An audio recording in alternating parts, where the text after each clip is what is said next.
laku nestangaya wara kelawan mekak hawa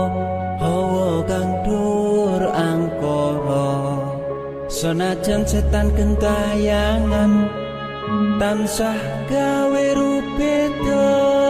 hingga pupu sing jaman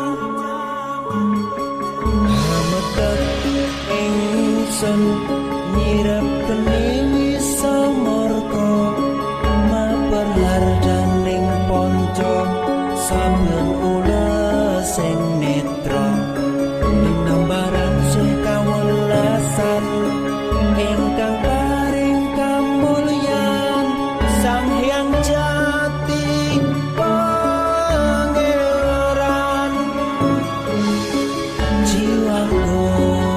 kalbu samudra pepuntaning laku tumuju dhateng Gusti dan kang amurba dumati manunggaling kaula Gusti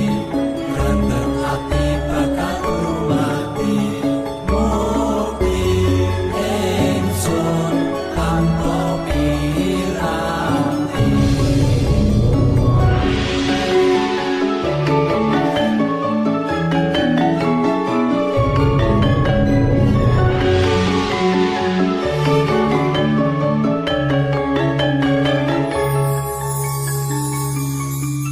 sumebyar ing sukma madu sarining perwita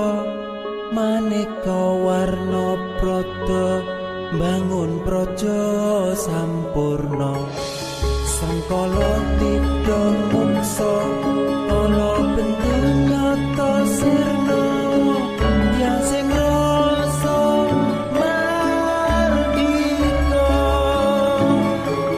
mugia den setya pusaka kalima sada yati dadi